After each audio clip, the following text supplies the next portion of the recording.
Good evening. Thank you all for being here, and thank you at home for tuning in and listening to our workshop series number 4 in the series. This is Dark Skies and Sea Turtle Nesting. My name is Nick Sanzone. I'm joined today by Nicole Perna. Nicole is going to be our guest speaker today. I want to go over a few things real quick, and then we'll get started with the bulk of the presentation, and then we'll break and we'll have some questions at the end. Save your questions till the end. First things first.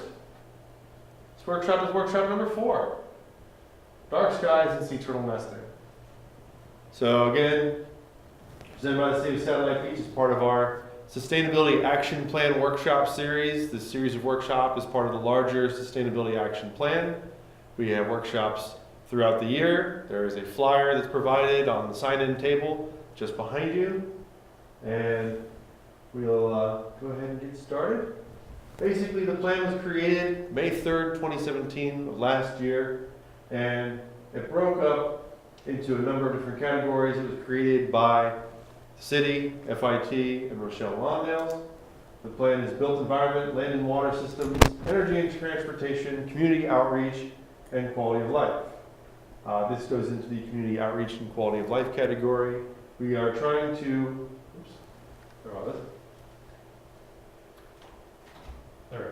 We are trying to obtain Green Achievement Target number 13 within the city, which is getting our Dark Skies certification. So what is IDA? The International Dark Skies Association. They are the kind of unofficial gold seal of what Dark Skies is. And if you want to become Dark Skies certified, there's a number of things that you need to do. The reason that I think we looked at Dark Skies as one of those important things was for some of these reasons here. Number one was that, the Fish and Wildlife Conservation and the Department of Environmental Protection, they both used the IDA to identify areas that are what they would consider places that needed to be Dark Sky certified. So Florida-friendly lighting that are now being put into place in these areas will help future generations of sea turtles. So they worked with the IDA to create that. Additionally, light pollution having a major impact on sea turtles. The IDA helps people identify proper lighting practices. Our status, we're currently seeking a sponsor. So in order to become IDA certified, you have to go through a process, and becoming in the program requires a sponsorship. So we're seeking sponsors as the city.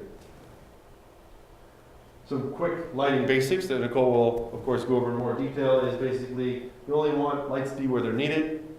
You only want to light the area that needs to be lighted. It doesn't need to be any brighter than necessary. And you want to minimize blue light emissions and keep your lights fully shielded. For more information, visit darkskies.org.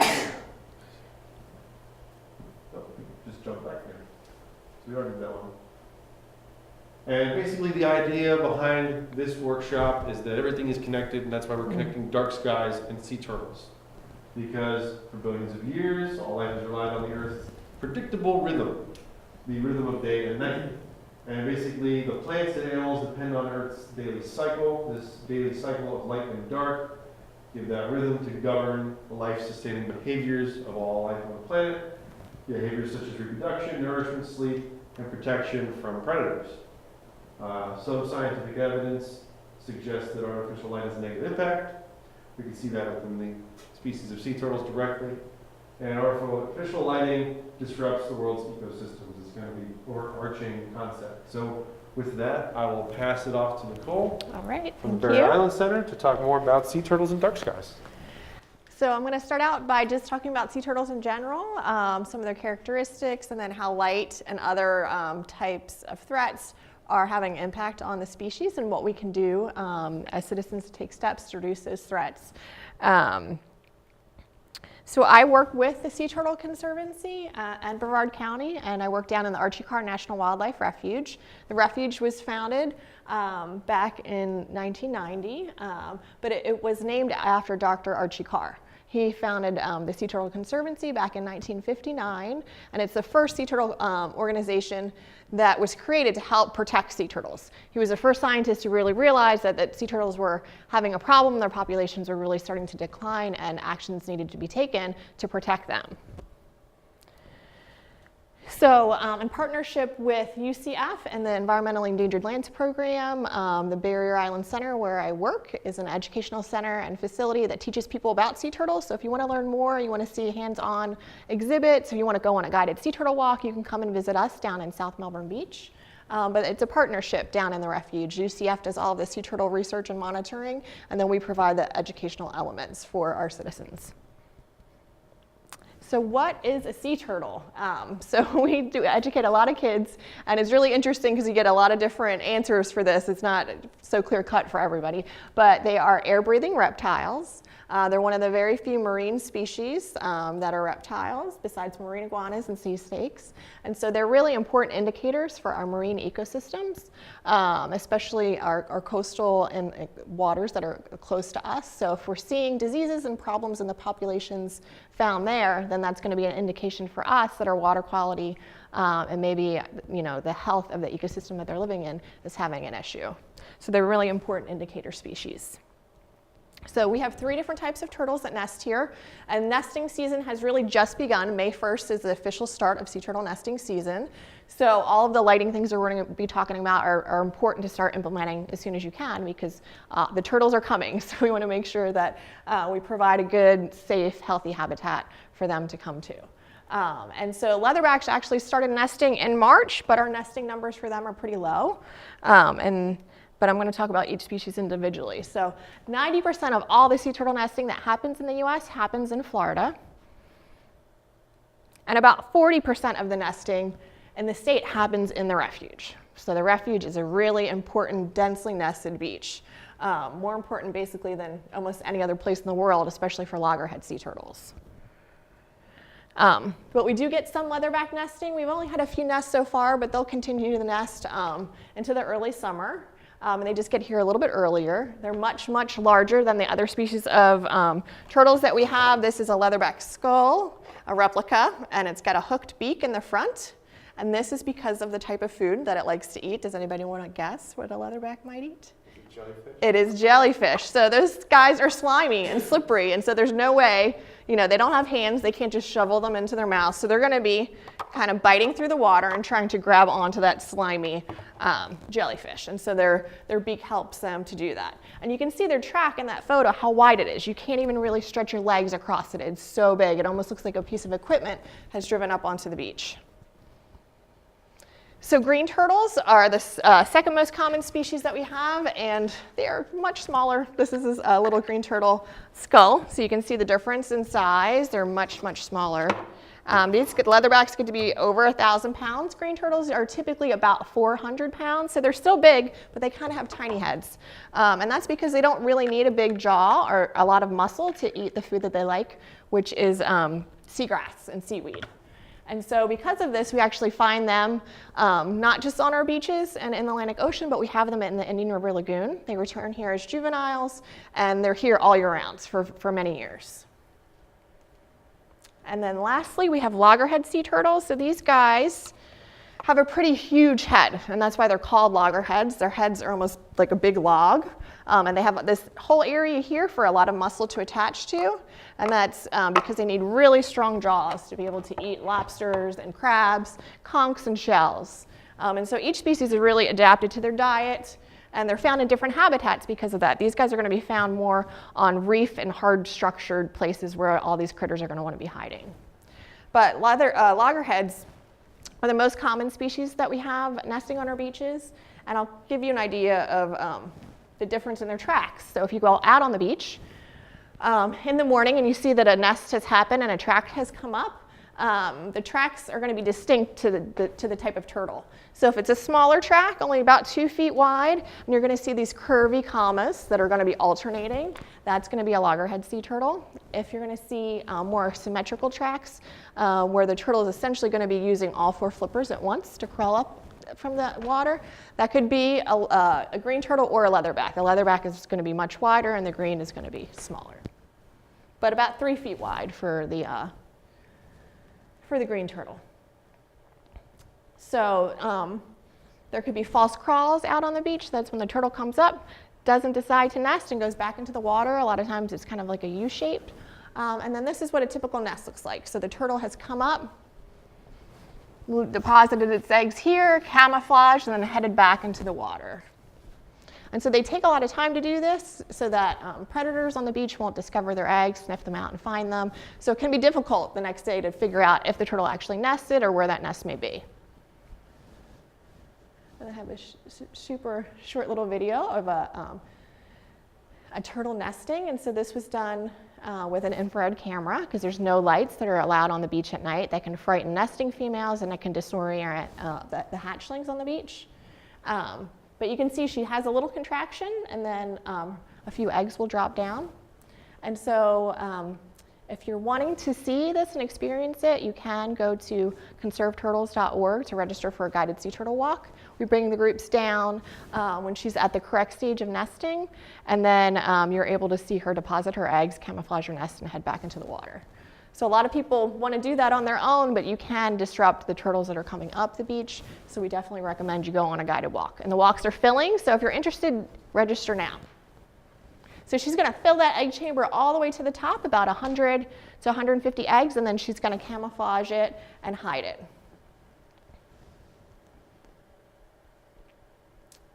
Okay, and then about 60 days later, the hatchlings are going to emerge. And so typically this happens at nighttime as well. They don't want to hatch out during the middle of the day. It's going to be hot. There's going to be a lot of predators around. So they do that at night too. They actually wait for the sand to cool. And over the course of a few days, the hatchlings actually all hatch out of their eggs. They all stay and kind of wait for each other underneath the sand, and they merge together at once to increase their chances of surviving. And so it's kind of a frenzy that kind of erupts and everybody hopefully heads to the water.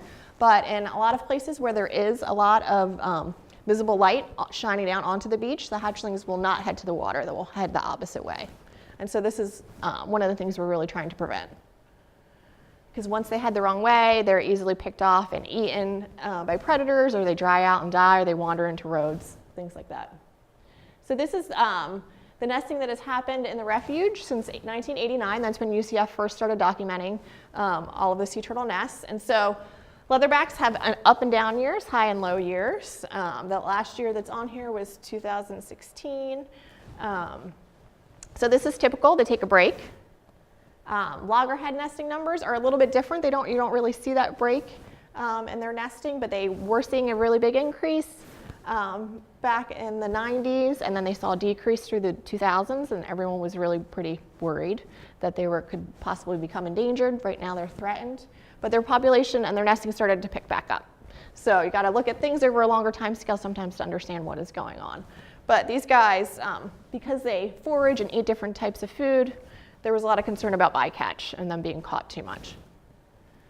And then green turtle nesting has gone through the roof. So this is a really amazing success story for green turtle nesting. Last year, which is not on here, had the highest year ever with over 18,000 nests. It was really amazing. Even though we had hurricanes and storms, we still had a lot of nesting success and nests hatch out. And so these guys have actually been, they are no longer considered our population endangered. They're actually considered threatened because they're doing so well. So the actions and steps we've taken so far have actually helped to restore this population. So it's a really great conservation story because that doesn't happen a lot. And for the most part, we were losing them because people were consuming them and eating them. And so since that has stopped, the population has been able to rebound. So this is just our totals for last year. This is just a little 20-mile stretch within the refuge. That's not all of Brevard County. Brevard County as a whole has amazing nesting. It's just not quite as dense as what we see down south. So we had one hawksbill, so that's rare. We had 38 leatherbacks, 12,000 loggerheads, which is a decent year, and 18,000 greens. So, prior, we had never had a year where green turtles nested more than loggerheads. That had never happened. So now we're having, huge numbers, 30,000 nests in 1 year. The UCF researchers are like, they can't even handle it. But this year will be a lower year for greens. It's not going to be quite as active, but it still should be a good year.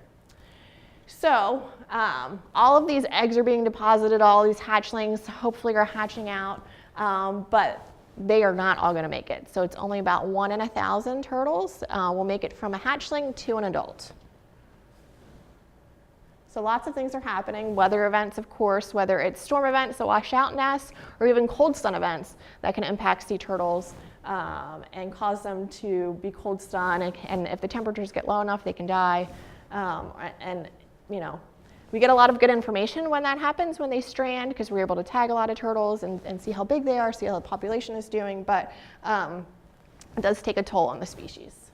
There's natural predators that have always existed, and they still, you know, take a toll.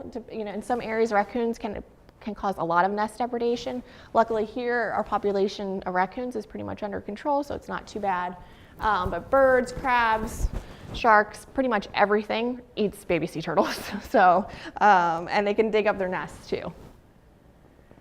Marine debris is a huge problem for all different types of marine life, but especially sea turtles. They look just like jellyfish or other types of food that they're looking to eat. They ingest it.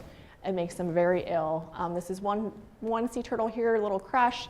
He had like over 30 different types of plastics within his system. They can also be attracted to hooks and lines and the bait, and so they can become entangled as well. And so that's what happens a lot of times with leatherbacks. They're attracted to the squid on the lines, and they can become entangled. The loggerheads as well, they're just attracted by the bait, and they come and they get entangled and caught. And since they need to breathe air, if they're underneath of the water, if they're trapped or caught, obviously they're not going to be able to breathe, and they're going to it's going to have a big impact, and they're going to drown. So there's different types of fisheries that can impact sea turtle species more, and so longline fisheries are are the ones that tend to have the worst and the most impacts for different types of marine life. There's just so many hooks and so much line out there that it really takes a big toll on our waters. And then there's a lot of waste with that as well, because they're not catching what they want, and so that a lot of that is being put overboard, and so that is not a sustainable fishery. And so one of the things you can do to help support sea turtles is actually choose sustainable types of seafood. And there's different apps and different websites that you can go to check that out, to see what is good and what is bad, what is having a huge impact and what is more beneficial. Seafoodwatch.org is a great place to go and check out. They're always updating it and putting new information out there. So when you go to Publix, or even if you go to a seafood restaurant, ask them how they're harvesting the fish, because that can have a big impact. We have, like I said, juvenile turtles in the lagoon and turtles out in the ocean, and so we do see in some of the strandings boat strikes. That can definitely be a big impact. Their shells are really hard. This is a green turtle shell here. And essentially, though, it's the ribs of the turtle that are given protection for all the organs inside of it, and a boat propeller is going to be able to kind of slice right through that. So for the most part, for most predators, once they get to that size, they're pretty much good to go. But all the other threats that are happening that's what's attacking the adults and the larger juvenile turtles, because those shells don't offer them enough protection. Climate change, of course, is going to be impacting our sea turtle species, whether it's the temperatures of our beaches, and if the temperatures get too high in places, this is happening already, that the eggs are unable to develop. It's too hot, so it's kind of cooking the turtles in the sand. They're trying to figure out ways to cool the sand temperature so that doesn't happen. The habitats that they depend on are changing. Sea level rise is occurring, and so areas where they were able to nest before are underwater. Coral reefs are also really important habitat for sea turtles, and they're being impacted by really warm ocean temperatures that are causing bleaching events and degrading the habitat for them. And of course, coastal development. We live in Florida. We know our coast is heavily developed, and it's only going to continue to be so in the future. And so whether it's lights or seawalls or pollution coming off of the land, all of this development can and will impact sea turtles. And how we address our rising seas is going to have a big impact on keeping these turtles and having a space for these turtles to be able to nest. So seawalls and areas where seawalls are put in, that can increase erosion, and so there's not as much natural nesting beach for turtles to nest. So beach projects where sand is being put back out and plants are being put back out, and a natural beach is much better and preferred for sea turtles and nesting. So these little animations are just kind of to show you the different impacts for sea turtles. And lighting, of course, is it's a big problem, especially for hatchlings. So they're going to be attracted to the brightest thing in the sky, and typically, even if there's no moon, it's going to be the breaking waves of the ocean. They're going to look up, they're going to see that white foam on the water, and they're going to be drawn to that, and they're going to go to that. But if there's a really big bright light behind them, or even a glow from a city, from thousands and thousands of lights, they're going to head that direction instead, not make it to the water. So this is an image from space. And so you can see there are definitely hot spots for lighting and for lighting pollution. And this is going to impact turtles, but many other species as well. So you can, South Florida is very important for sea turtle nesting as well, and they have a lot of lighting issues there, as do we. So this is Vero Beach, Florida, back in the 50s, and that it's now. So the coast is it's rapidly changing, and the lighting and everything that we're doing is impacting the species that either migrate here or are here all year round. So bats, butterflies, birds, frogs, they are all being impacted by these lights being on 24 hours, at least at night, where it used to be dark and it used to be signals for them to, go to sleep or possibly even wake up. I just was looking at a story that was talking about songbirds and the different times they should be waking up in the morning to be able to sing, and the lighting is affecting that, and when they're breeding and trying to attract mates. So everything is connected, and we're not sure how everything is impacting all of the species, but we're starting to figure it out that it does have an impact on them and on people as well. So we're going to show you a couple of pictures of bad lighting that can happen on the coast, and then some retrofits. So this is a dune crossover that is lit up onto the beach, which would be very bad for hatchlings. So it would be emerging just below there, and even the windows as well. So even if your outside fixtures may be off, your inside windows can have an impact and shine a lot of light onto the beach. These are some really bad floodlights that can, it's amazing how far away you can see these lights on the beach at night, which can cause a lot of false crawls. So areas that have more brightly lit beaches have lower densities of nesting, and that's why the Refuge, a lot of property was bought and it's kept extremely dark, and that's why the turtles seem to come there more. So it can cause false crawls, and then it can also cause disorientation. So if you're ever out on the beach in the morning and you see something like this is a disoriented sea turtle nest. And so all those little baby tracks are going the wrong way. They're all headed towards the light. So if you do see something like this, it should be reported, because there's a problem light there that should be addressed. And you can call the county and they'll come out and take a look at the light and hopefully try to fix it. So yeah, you can see the majority of the tracks are just heading the wrong way. So these are all the different counties across the state. The orange areas have local lighting ordinances which control what types of light are allowed on the beach. And then the blue areas do not. So those areas have probably the worst problems with artificial lighting. So down in Miami-Dade County, there isn't an ordinance. And so a lot of the hotels and things like that don't want to change the way that they're lighting their beaches, but it does have an impact on sea turtles. So we're lucky here. We have a really great lighting ordinance that is strictly enforced, and that really helps to protect the turtles that we have. So this is an example just of a home and a bright light, but more light is not always better. People are always worried about safety and concerns about that, and as a reason to have all of these lights. But too much light can blind you. So you can't even see the man standing there that could maybe be wanting to come into your house or something like that, because the light is so bright. It's pointing in all directions instead of where you need it. This is an example of much better lighting. So it's an amber colored light, which the sea turtles cannot observe as well, and so they're not bothered by it as much. And so, so it's a much preferred tone. And then you can see the different types of lights. All the lights are basically pointing down. They're not pointing up into the sky, they're pointing down where you need it. And so there's been a lot of advancement with lighting technology over the past few years. It's become a lot cheaper, it uses a lot less energy, and so it's really beneficial to try to implement these lights in your existing homes and hotels. So this is an example of some bad lighting. The lights are really up high on the home, and it's basically causing light pollution throughout the whole skyline. Whereas this is much better. It's low and it's pointed down at the ground. And so that's what the area that needs to be illuminated is on the ground. It's not up in the sky, so you just need to direct the light to the place where you need it. So this is, these bollards that are up higher can cause a lot of light pollution, and it's not really where you need the light anyway. You need it down on the ground. So these shorter bollards are a much more preferred type of light. So keep it low. Keep it low is one of the important things, whether it's on stairs or railings. Keep it shielded is next. So a shield will kind of direct the light and focus the light, so it's not just going up around it.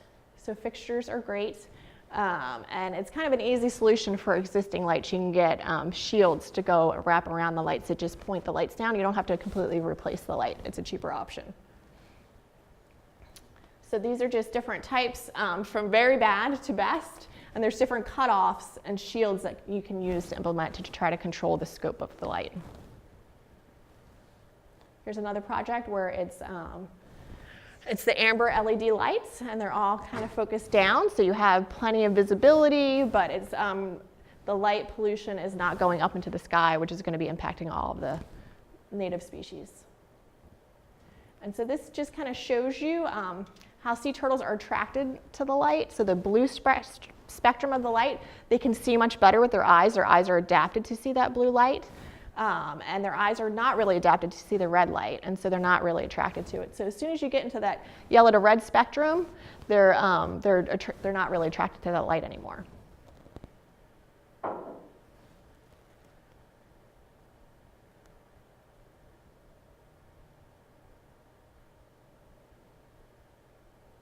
So installing a shield, blocking that light from the beach is one of the options. Changing that to an amber LED bulb, so you would just need to figure out what size that you would need for your specific light, and you could find those online. Or you can purchase new fixtures, which are going to be the most expensive option, but it might be the most permanent option that's going to work for you. And then also remembering to just keep your blinds closed or down, or your interior lights dimmed at night, because that can carry just as far as your outside lights. So the Sea Turtle Conservancy has really taken this on and has been doing major retrofitting projects around the state. Through their Sea Turtle License Plate Grant, they use the money to fund different grant programs, and that's one of them. So they've worked on over 160 coastal properties, and they have taken place at really important nesting beaches that have histories of disorientations. And they've darkened over 21 miles of beach in the state.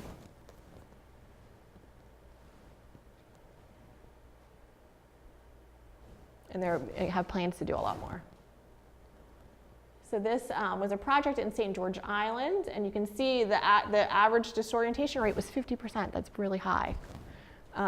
And it basically went to zero once these lighting issues were addressed. And so you can see some of the before and after. And so the brightness is not super different, but it's the color of the light that makes the difference. So you're still able to see and do the things that you want to do outside at nighttime, but you're not going to be impacting the turtles. Here's some more. Here's some larger condos that were done. So it's not just on a small scale they're doing this. It's not just one homeowner. They're working with entire communities to retrofit lights. This was a Cocoa Beach pier before. It was really bad. And this is it after. It's really amazing what they were able to do. So there's a few different resources that you can go to if you're looking to try to make changes within your own home. The conserveturtles.org website has, under their programs, under beachfront lighting, there's going to be a tab, and there's going to have a lot of different resources that you can print or look up, different styles and types of lighting to choose from. And then the Florida Fish Wildlife Conservation Commission also has a page dedicated to different types of light fixtures that have been approved as wildlife friendly. And so there's a certificate that they get when the lights go through the certificate process, and they're the best ones to purchase. So there are other things we can do to help our sea turtles. So just for supporting all the local organizations and agencies that work to help protect turtles, the Sea Turtle Conservancy, the Brevard Zoo, the Sea Turtle Preservation Society, all of these groups work together to help to protect our local species and sea turtles. Just education, learning what you know and trying to educate and pass that on to other people is super important. There's a lot of people here that are visiting, might not know they shouldn't be on the beach with flashlights at night or have fires on the beach at night during nesting season. So it's just kind of bringing everyone up to speed on what we can do to help turtles. And just being advocates and connected to our environment and in trying to learn and be involved in what is going on locally and trying to take steps and actions to help to protect the resources and the habitats that we have. And you can take action to help turtles as well, whether it's doing a beach cleanup, a lagoon cleanup, going out and planting sea oats to help create this natural habitat for them. These are all different steps you can do every day, basically, to help turtles. And then, using your natural resources wisely, whether it's trying to buy local things, stay local, shop local, use reusable items, try to incorporate, reduce your impact as much as you can, whether it's through energy efficient, light bulbs or appliances, things like that, because all of that has an impact on the surrounding environment. Yep, recycling, reduce, reuse, recycle, and the biggest one there is to reduce. So if we're reducing, we're having the biggest impact on the environment. And remember, from May 1st to October 31st, it's a long period of time, our beaches need to be dark. And if you see sea turtles on the beach, most of the time, they're okay. You want to just let them be. If the hatchlings are making their way to the water, let them do that on their own. If a mama turtle's up nesting, just give her space and let her do her thing. If it's obvious that the turtle is in trouble, then that's when you need to call FWC or one of the local agencies, and they will come out as trained volunteers to help address that issue. But for the most part, just let turtles be. And then, like I said earlier, sustainable sources of seafood are what we need to try to purchase and buy, and Seafood Watch is a great app that you can use to help give you direction on that.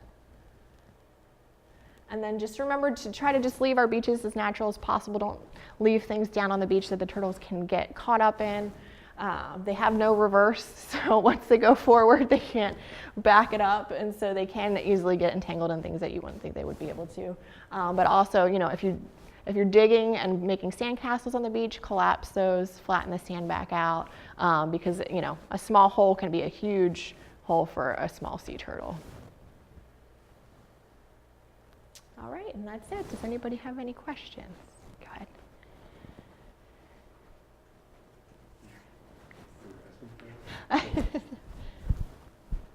All right, so first question is, why will this year be lower nesting for green?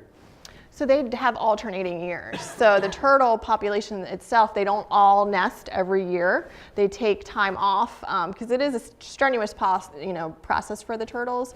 While the whole time they're here, they're basically not feeding, not eating. And so by the end of the season, their resources are depleted. And so they often take 1 to a few years off in between when they're coming back to nest. And it seems like for the green turtles and the leatherbacks, it's pretty consistent that it's every other year. And the greens are probably taking a break too, but they're not all kind of doing it on those same years. So that's just the pattern that we've seen. And it's not just here, it's throughout the state and through other countries and regions of the world. Yeah, sure.